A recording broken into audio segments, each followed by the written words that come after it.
Welcome back, everybody, to the Configure It Done podcast. We have had some fantastic guests recently on the new series around S4 do's and don'ts. We had Kailash Attawal on the podcast talking about his approach to people and SIs. We had Adrian Fernando talking about an approach around greenfield. We also had Luke Keddy recently talking about a brownfield approach and what they did at PowerLink there. But we were really keen to get Mark Uhlemann along today. Thank you for coming along, Mark, to talk about a different approach and if you started today. Now, before we go into that, can you give the audience, people that don't know of you, can you give a bit of background around yourself, your career, and obviously what you're doing today? Welcome to the new and improved Configure It Done podcast. The Configure It Done podcast is now a place where we interview senior thought leaders in the SAP space across Australia and New Zealand, and the aim is to tap into their knowledge so we can pass on their insights to the listening SAP community. This podcast is in partnership with the Black Dog Institute, who aim to create a mentally healthier world for everyone. If you wish to donate to the cause, please click the link below. Thank you very much, Jay and Chay. It's an honor to be here. You won't forget that in a hurry. There you go. It's an honor to be here, and I'm delighted to be able to share a few views on the topic. So I'd like to share an architect's view today. Yeah, that'd be great. So I'm in the SAP ecosystem for a bit over 20 years.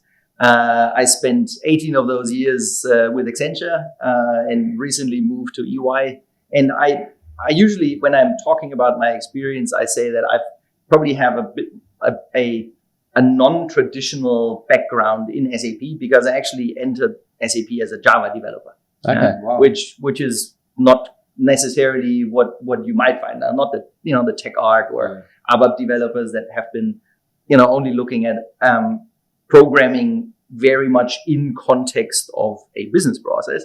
But I come more from a software engineering background, and I've been working myself into the SAP ecosystem there. And I also learned ABAP, which felt a little bit like programming with broken fingers. It's learning those tool sets, but it gets extremely powerful once you understand. But I'm in Australia now for about 8 years, and I've done lots of work with BTP and with extensions to SAP. Yeah, in the past that was more building a Java application on top of your ECC and put some sort of an HTML front end on top. Yeah, and SAP has started industrializing that using BTP as a platform and moving from an old NetWeaver portal to something which can actually scale very much, right? So WorkZone today, or even any Angular or React front end that you can put on top, so achieve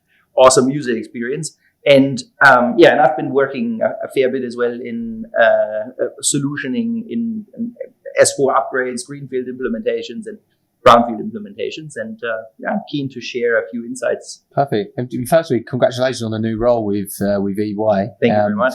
Can you tell the audience a bit about your role now and what you're doing? Yeah, so I'm a director in the technology consulting space at EY, and I look from a go-to-market perspective, supporting the team to try to find and position the right solutions and defining the strategy to do that, and then owning the architecture capability in what EY calls the Oceania market, so Australia, New Zealand, Fiji. Basically providing consistent responses in line with EY methodology and applying best practice. Excellent. Well, thank you for that overview, Mark. So, Chay, Mark and I, we met before this podcast, and we had a bit of a framework on what we want to touch on today. Just a bit of background on what Precision are doing. We're creating this content library where we're interviewing excellent people like Mark in the market around a theme called S4 do's and don'ts. And today we want to touch on the future. And obviously, if you started a project in the future or today, it's a topic that we want to discuss with yourself. Now, we've had previous guests on the podcast that started their journey. They were early adopters, and they may have started a couple of years ago. And obviously, technology evolves, people evolves, the market evolves. And what I want to tap into with yourself, Mark, is if you did start a project, an S4 project or the journey today or tomorrow, what would you have to consider? There you go. So I'll take the point on, let's start the journey today. Yeah. Because if you start the project, that means you basically have already done your homework and you have chosen what you want to do and you start executing. But I want to focus on what is it that if you start the journey today, right? Okay. So there is studies out in the market that say, there is still only 30% of customers that have adopted S/4HANA, right? And depending on where you look, that number just varies greatly. So there is a large number of customers out there that are still on an ECC platform. Yep. Yeah. So that's something that's quite relevant when looking into that. Now, I think the way I shape this in my mind is you need to consider that SAP has been spending many years now to transition into a cloud company, right? And for a long time, there was a slogan, right? So the CEO says that, and company says that, yeah, we are a cloud company, but then, you're working with these old tools. That's not quite real. Yeah. But I think we're very much at the second half of that journey where lots of the components are actually in place. And just look at how is SAP treating their core offering today? It's S/4HANA Cloud. Mm-hmm. That's it. Yeah, and then you have your private flavor and you have your public flavor. Yeah, and then they put the methodology around that. Right? Rise with SAP or grow with SAP, but at the core, it's S/4HANA Cloud. Yeah, so that's something that one needs to be very clear about, because when we're looking into options that we have, is an on-premise deployment of S/4HANA today an option?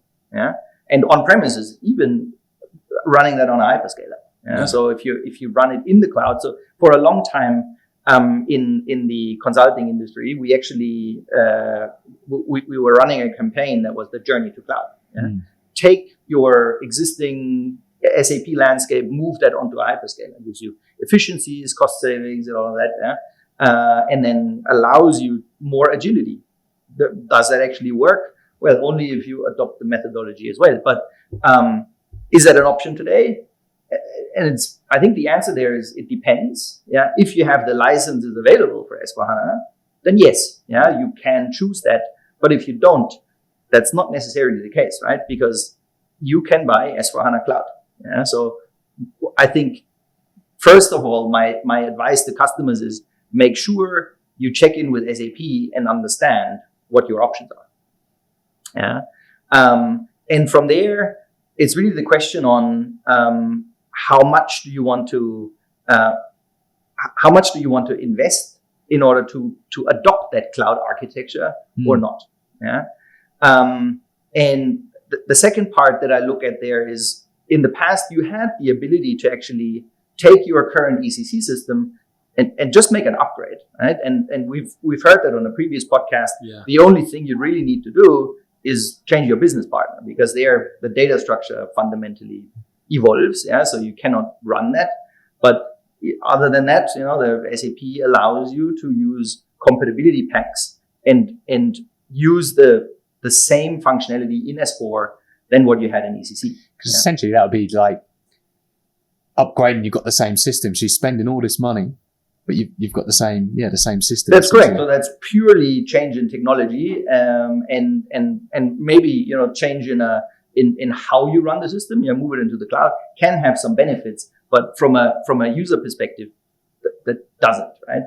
And I found that quite interesting. I met a friend recently, like Irish girl, recently moved to Australia, works as a controller in a global company.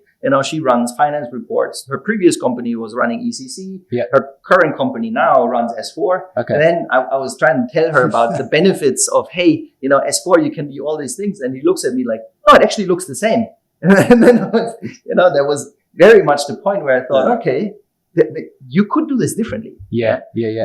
But the compatibility packs there it's a concept that SAP has introduced way back when, 2016, when they brought S4 to the market, and the main reason was S4 didn't have all features, right? So if you wanted to run your process, you needed to adopt these legacy functions in order to actually run your ERP process. Yeah. But the smart way they've done it was they actually gave it a license or a usage right, which means that it can also have an expiry date, right? And I think the difference from planning your journey in the past to planning your journey now is that this usage right actually runs out end of 2025. So you cannot just take your old functionality and move that further, but there is a necessity to evolve.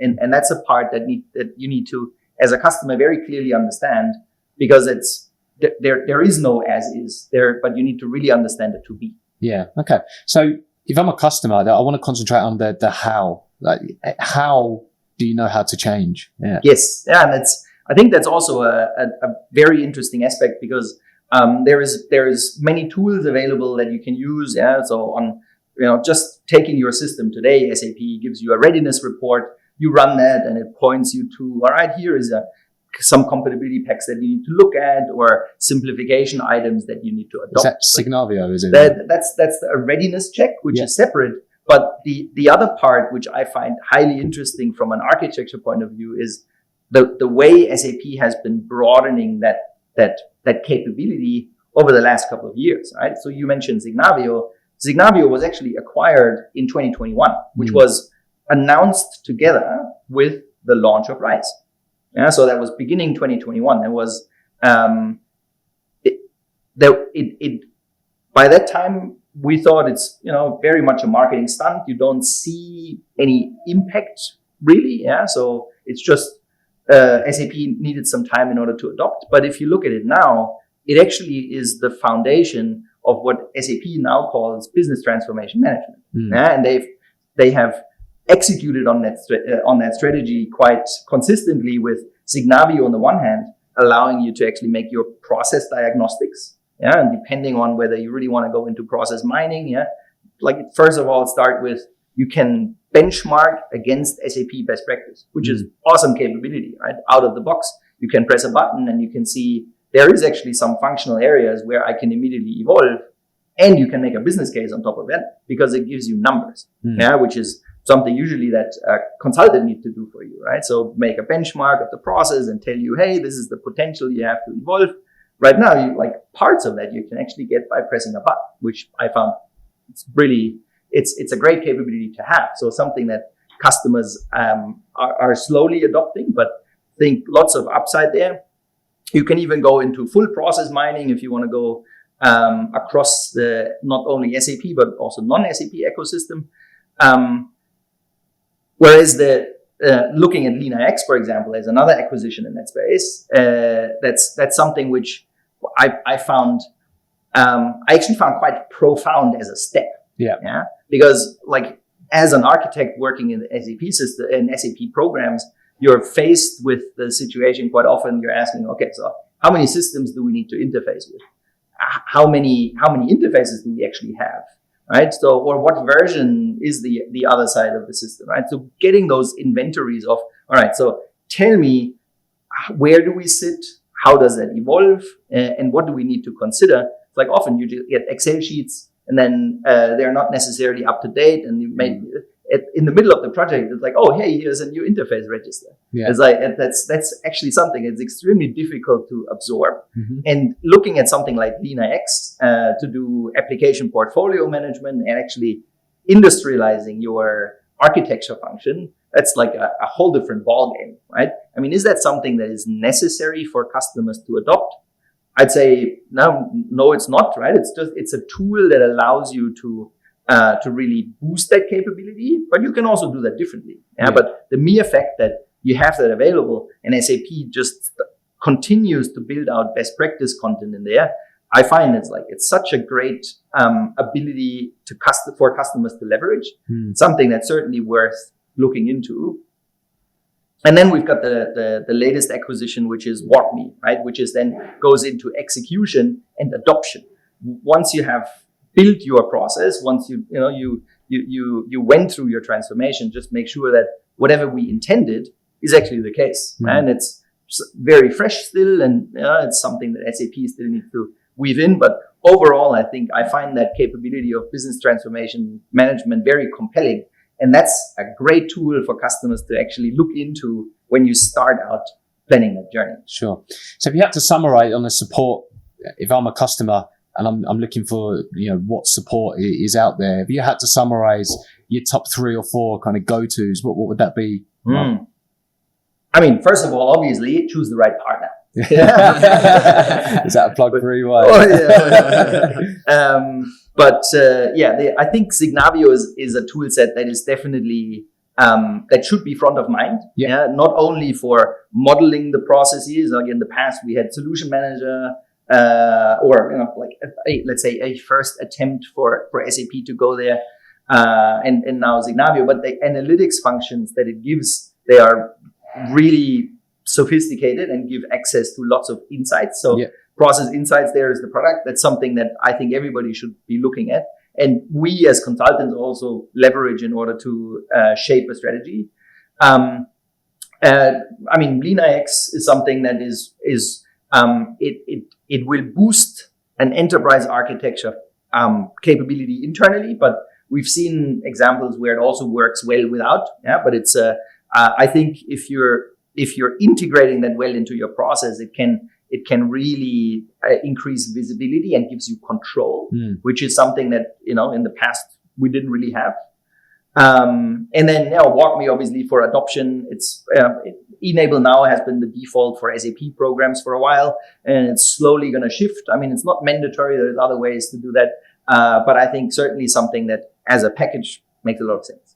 You mentioned, Mark, as well, around 30% of customers obviously have made that transition. So when, I guess, businesses are looking at alternatives, would you say, is there a do nothing approach? I'd say right now, there is no do nothing really, but there is more the question on when do you start acting? The point has been debated many times. I find it so funny. The SAP ecosystem, SAP customers, probably, Australia is, as a market, probably not as large as others. If you look at the home market in Germany or overall in Europe or in North America, there you've got so many heavyweight customers that use SAP wall to wall. And like everybody thinks they have a mandate to dictate what SAP should do. So when SAP announced cloud strategy, like big uproar. And also, if you ask a German for the opinion, they will share if you want it or not. Right? It has taken a long time for customers to really get acquainted to that, and there was a lot of resistance there. And I'm quite sure that the market has picked up on that. If you look at ServiceNow, for example, Bill McDermott being the CEO of ServiceNow, coming out of SAP for a long time and running SAP there, so very intimately familiar with the strategy itself. ServiceNow has been positioning themselves as the workflow company and the UX, the user the experience layer that can be on top of your ERP, right? And there is options out there that allow you to actually operate your existing ECC system for an extended period of time. Not only until 2030, but longer, right? So there is options in the market that allow for customers to move sideways. My advice in that aspect would just be, make sure you talk to other customers who have taken a similar approach, because it can have very significant consequences in the sense of how you will operate with SAP, the behavior there. We've seen massive lawsuits between SAP and the customer base around licensing, which can turn into very, very long and costly endeavors. So, in quotes, make sure that the house is clean. And just make sure that there is that strategy in place, because after that, at some point, even when you take that approach to continue and build something on top, you will need to move out. The ERP will at some point just not be suitable anymore for how an ERP process needs to run. Right. So I don't think you can sit still and just wait for the clock to run out. I mean, we have actually multiple clocks that are running in parallel. So if you don't have it now is the time to actually do a proper strategy. Either you buy into SAP or you don't. Just make a decision. And if you buy into SAP, there's quite a few flavors available. It makes sense to plan which path to take. Does the resistance mark, do you think it's purely based on money? If you think about it, customers have been pouring millions and millions of dollars in building out the ERP core capability, and in quotes, now we need to do it all again. That's not a good reason. Yeah. And for a long time, S4 was considered a technology upgrade, right? So if you, in the early days, if you talk to SAP about, hey, why should we go to S4HANA? Hey, look at our finance data model. Now we don't have 400 tables anymore. We just have 10. Yeah. But I think they have changed the game really. They've been working on value messaging. They've been working on, what's actually value that can be uncovered in every different process. What are value drivers and things you can adopt? So there is so much material out there, and it now all comes, like before it was PowerPoints, right? It was material somewhere dispersed that was available. Now it comes together because with Signavio, you can actually analyze those levers. Yeah. Some even with the click of a button, or with LeanIX, you have that path available to plan all of that and how it links together. So I find that it was an extremely smart move for SAP to open that, and it becomes what is like that intellectual property now becomes available, and it can be leveraged by customers a lot more easily than in the past. Yeah. Okay. I want to pivot the conversation, Mark, around clean core. Yes. It's something that we hear a lot at the minute.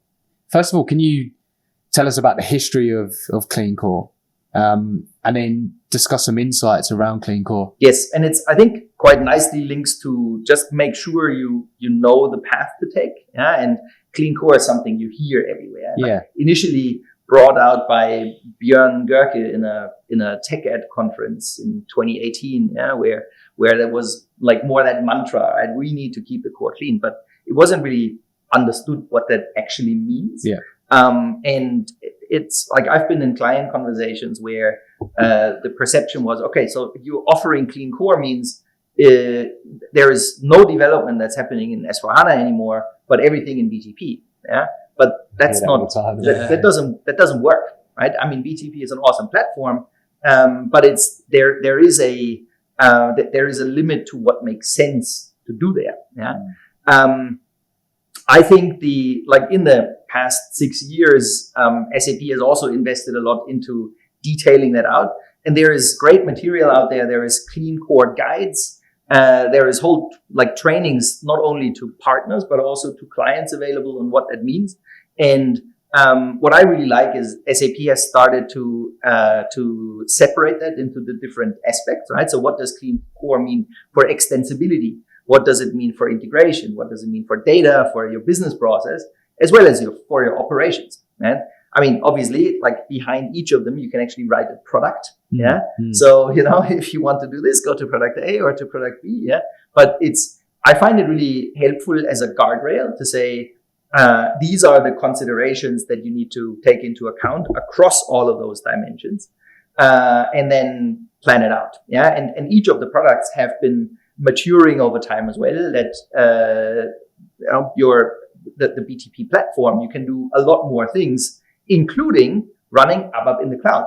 And I think that's a big step change towards the message in the past versus where we have arrived now. Because if you look at the very heart of it, and I mean, obviously, I'm talking more about the S4HANA Cloud Private Edition than Public Edition, but at the heart of it, we still see ABAP as a language. Yeah? And for anything that's very close to those processes, you will still need to write ABAP. Yeah. But SAP has come up with a way, like it was previously called steampunk, or known under the term steampunk, and has also evolved in ABAP in the cloud, where there is clear guidelines on what can you do, what can you not do in order to keep it compatible, right? So you can still write ABAP. It can still live somewhere in your core or clearly defined next to it, but you have a clear guardrail on where the boundary is. Mm-hmm. Yeah. As always with SAP, sometimes the boundary is very gray. So there are still points where there is no clean core option available. And like, if you look into the details of the documentation, like, and in case you can still do classical extension. Yeah. Why? We're still lacking a little bit of capability, but I think you can cover 90% with what is there, and the rest is the exception. Yeah. And as long as we have a plan in place on how to deal with all of that, I think that's the key. So it's again, right. So what is the call out for clients is making sure you have somebody that understands that map of capabilities, and there is a framework on how to use it. Yeah. Okay. There's one thing I want to touch on, Mark. There's a lot of fear in the market with consultants at the minute, and you mentioned about consultants. And if a customer does go to the cloud, do you think it's going to make their jobs extinct, basically? It's an interesting question. So I don't think so. So there is still lots of ABAP that will need to be written when you're running an S4HANA private edition, S4HANA Cloud Private Edition program. Yeah, I do, however, think that the considering the advancements of AI and some capabilities around the technology, it's going to get less, and there is going to be a lot more that will be generated. Okay, and you still today need somebody that, that if you generate it, you need to guard it, you need to make sure it's correct, and you need to fit it. But it's, as one developer, suddenly you can do the job of three. Yeah. So is it going to be extinct? Certainly not. But the face of that profession will change quite a bit, and it kind of it gives that little bit of that force that the people actually themselves need to evolve into architects, right? So you cannot be a developer anymore, right? Yeah. But you really need to elevate your game. It needs to be one thing you can do among many others. That's great insight. Yeah. And when we talk about S4HANA Cloud, Mark, obviously in the market, there's a lot of talk around RISE and customers adopting that approach. So be keen to understand, what are your key considerations that customers will need to look into if they do decide to go down that route? Yes, it's actually a great question. I think RISE, among many terms in the SAP ecosystem, at some point has received a very negative connotation. Yeah. Because it's, like everything that customers hear is RISE, but okay, I don't understand it. I don't really want it. Yeah. Give me what I had before. And the SAP sales force is just, it's massive and can be very forceful. So I understand there is lots of hesitation, but in the end, SAP has turned that into a methodology, right? So right now the product is S4HANA Cloud Private Edition, and then RISE is the methodology that is used in order to get there, yeah, which includes activate and particular activities even to measure and plan for a clean core delivery, right? So having that in the in your methodology from the start. But also, I think if looking at what we talked about before, can you still do on-premise? That's the I think that's one of the key things that have been rubbing clients, because if you're running on-premise / on a hyperscaler, if I need a new box, if I need a new sandbox or a development system, I just spin it up. Yeah. And I go to my IT and say, hey, can I have it that 2 days after, we had Terraform automation, like everything goes very quick. You can have it. With RISE, it ultimately is governed by a contractual framework, right? So you move into a subscription. What does that mean? You need to know upfront how many systems. You need to know upfront how many. You need to know upfront by when you want to have it. You need to get the sizing right, and then suddenly somebody says, "Okay, sign here for the next 5 years." Yeah, so that has a core set basically that comes with it that you will get on and need to live with, which obviously is a bit of a loss of flexibility than what has been in the past.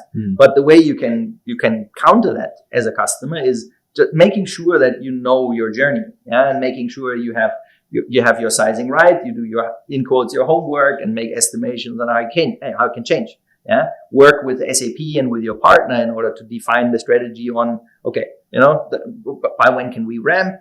Yeah, those ramps are also flexible. But you need to invest some time to look at the plan as well. By when you wanna move from your your development into your zip testing or UAT testing. When do you think you actually might need a parallel system stream? Like all of these things, you can up to a certain extent plan out before, and that makes up for quite a bit of the flexibility that we had. Obviously, never fixes the whole thing, right? So you need to do the homework, and at some point there is a rigidity. But yeah, with the right tools and approach in place, you can mitigate some of that. And I think a second call that I quickly want to make there is the licensing model works slightly different, and a few core concepts that I think a customer needs to understand very well, which is the user number, right, has been translated to a floating user number called FUEs. Yeah, that you need to know how to deal with that and how to calculate that properly. And I think the second one is using digital access.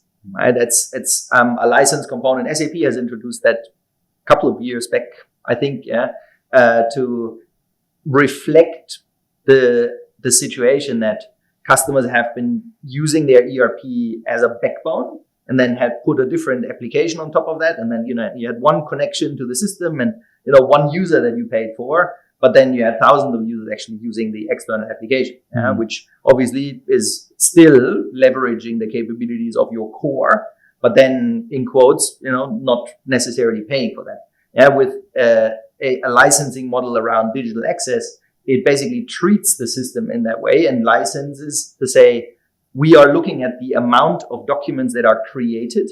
Yeah, or like updates, reading, doesn't make any difference, right? But what is created? Yeah, your material documents, your purchase orders, your invoice documents, or finance documents. And this is something you need to have a good understanding of in the way you're planning to use that system. How much data is going to come there from external, because that can be quite a significant license component in that game. Sure. So if you spend some time understanding that, I think RISE overall isn't that scary. Now, Mark, obviously we met before. I've got some notes here around brownfield and greenfield. We've spoken to a number of different customers and that are thinking about S4 and a number of different approaches. And we keep hearing greenfield, we keep hearing brownfield, even bluefield as well. But can you share your do's and don'ts to each of those? Yeah. I think if you look at overall the number framework, is you've got a large portion brownfield customers that were decide to do brownfield, a large portion greenfield, almost to the same extent, and then you've got that little bit of bluefield in the middle. And what does that mean? If you're looking at a greenfield conversion, I don't think that it's actually something that is necessarily something to shy away from. And my personal expectation is that if we look over the next 2-3 years, 25 through 27, we're going to see a lot of that. Yeah? Okay. There is lots of the installed base. In the end, you need to somehow move to S4 for whatever reason. I mean, we talked about the different considerations that are meaningful to do, but sometimes it's just all right. So we need to move that platform off for whatever reason, and that's going to be done. Hopefully with a little bit of renovation on top. Yeah, and I'll talk about that in a second. But I think it's very meaningful, or something that leans to, or that customers can lean to when it's a more, I wouldn't say simple landscape, but probably not as scattered, right? So you're running one ERP, and then in the future you also want to have one. All your businesses are there, like nothing is massively broken. You want to keep your data, and it's not that you have to run massive cleanup exercises, right? So then you can take that, maybe put a cutoff somewhere that you want to archive some of the data, just making sure your database size gets contained a little bit. But overall, it's more that it's more renovating your house rather than a knockdown rebuild. Okay. Versus if you look at greenfield, it's like, companies that have been doing acquisitions left and right, and you have multiple ERPs and running on different versions, and having overlap in the process, but then so many differences, and like there is actually a need to really consolidate what's out there, and it's meaningful to do a harmonization of process and try to get back into one common platform again, or where there's just a big benefit of trying to cut and do some new ones. And I've been part of both. I mean, the one thing is, which I find interesting, is that even when you're running a greenfield for a customer that already has an SAP footprint, it's never really green, because there is so many dependencies around that, where you have interfaces to legacy systems, and part of a procurement process that runs elsewhere, or your supply chain that runs elsewhere, right? Are you going to be changing those systems as well?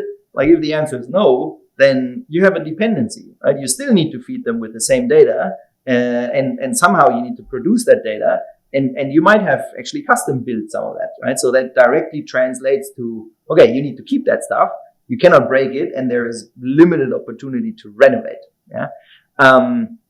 But overall, let's say the majority would still be trying to move to a best practice process and then apply the clean core principles to that. But it's always that journey where you need to make decisions on, are you going to keep that or not? And then overall, you need to have that plan in place on what does clean core mean for you. And in a brownfield, it's a lot more a gradual journey where you can slowly, peel the onion and slowly move stuff out. In a greenfield, obviously, you have the opportunity to rip it a lot better. But it's, in any case, you need to be, you need to have your tools in place and your methods in place in order to guide it. And I think one of the core things which we touched upon it before with the example I gave is, I think there is certain things you need to do in any case, and user experience to me is one of that. If you look at how SAP evolved over time, right now, like, bad user experience was always something that the market was like attaching to SAP. And if you ever have used a sub GUI as a first user, it's really difficult. It's like, it looks like nothing else, and you need to get used to that.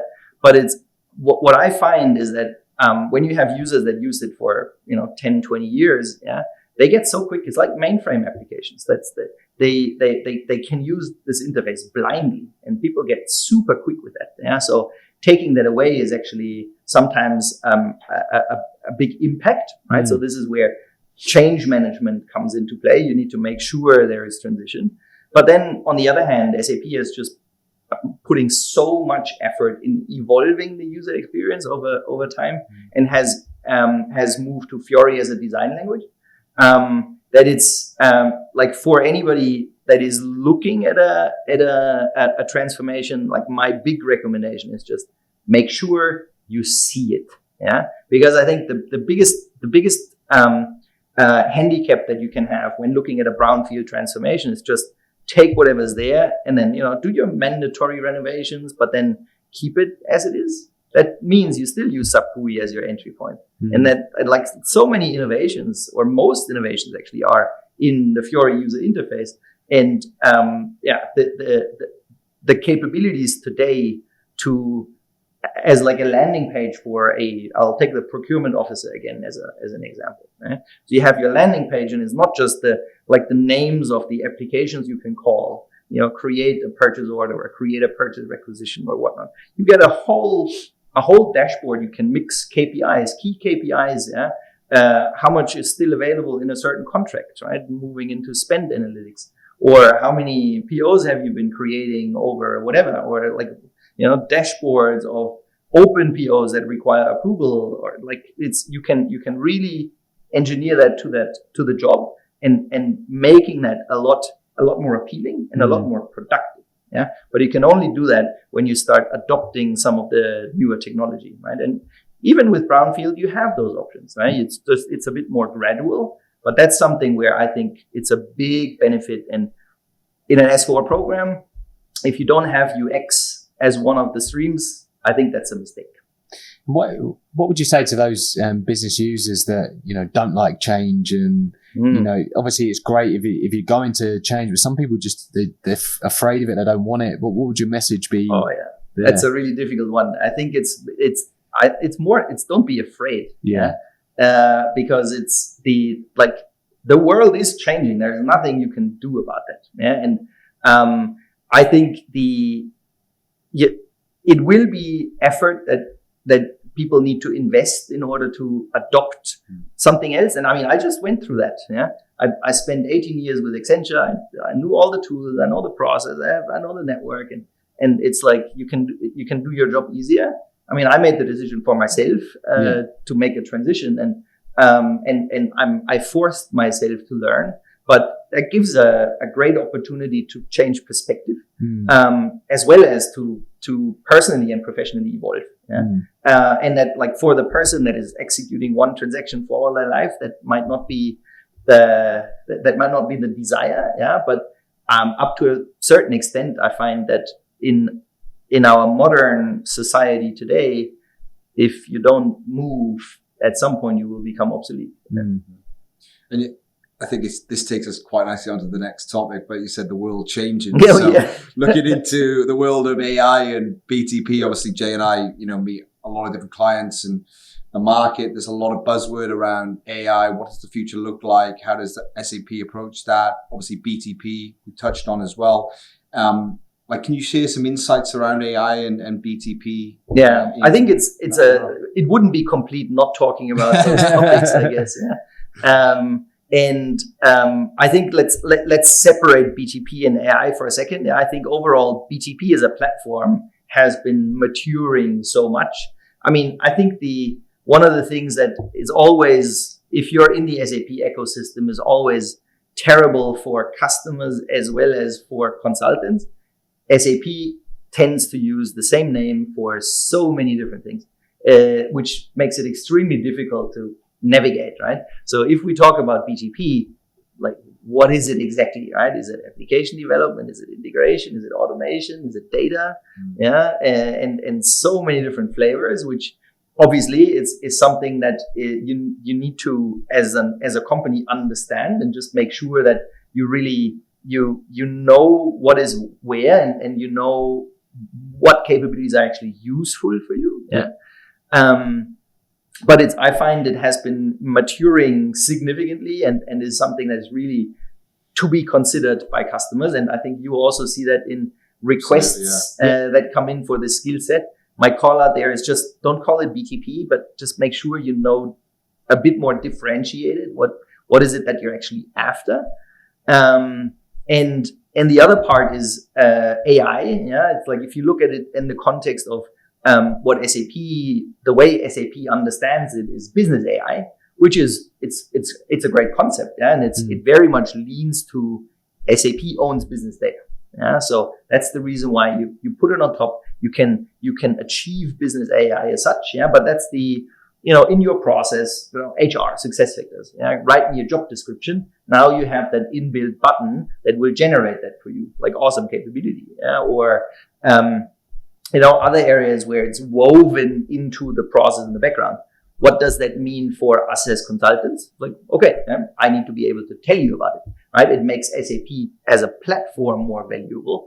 But then, on the other hand, it's a lot more like, how do we deal with AI in the sense of operation, like, or even in the sense of running a project. Yeah, and this is where I mentioned before. Yeah, from what will a developer do in the future? Yeah, with SAP Build as a tool set, as we're getting more and more features in there. Generate your stub for your Fiori application, or describe how you want the function to work, and it spits it out. It's like the productivity of people using those tools will increase. Also, as a company, you choose your delivery partner, they need to have a strategy in place and have a credible story on how will they actually leverage AI in their project delivery, because there's so many things to be done there, from generating your business process hierarchy, to creating your functional designs, to creating your technical designs, to reverse engineering code and actually spit out all the user stories and all of these things. And it's like it will significantly alter the way we all work together. But it's also such a fast moving space that it's extremely difficult to keep track on what's on top and what's left and right and what is it that you really need to do. And I think that really comes down to what I initially said, right? It's like whatever you do, you need to start thinking about putting a strategy in place for adopting these technologies, because I personally think there is in that sense what we mentioned, there is no do nothing, and there is a need to try to harvest some of the capabilities which are coming, and you need to be very specific on what is it that's relevant for you and what are the things that where you want to evolve and grow. And it's so many great tool sets out there that we can leverage in order to guide that journey. And I'm excited. I'm excited to be alive. I'm a technologist at heart, and there is so many nice and shiny toys to play with. So it makes me personally very happy. And it's going to be exciting journeys that we can shape for our customers here, I guess. Well, that's a brilliant summary there, Mark. And really want to thank you for coming on the podcast today and tapping into your knowledge. I'm sure the listeners have gained a lot. If you had to leave one message for the audience today to summarize again how you would start, what would that message be? Oh yeah, be curious. I think that's the main part. And I get the question, and like as a consultancy, we're asked to put roadmaps together, and on-premise is still there, and we get asked for put it there. As like seriously think about, is that a future-proof concept? Okay. Is that something that you can actually do with SAP as a vendor in your particular situation? And if not, ultimately it's the decision on, is SAP the right platform or not, right? Whatever way you choose, like now is the time to choose. Right? Excellent. Mark, thank you very much for coming on. Really appreciate it. It was fun. Thank you very much. Brilliant. There we go. All right. That was class. Please like, share, comment and subscribe to the Configure It Done podcast.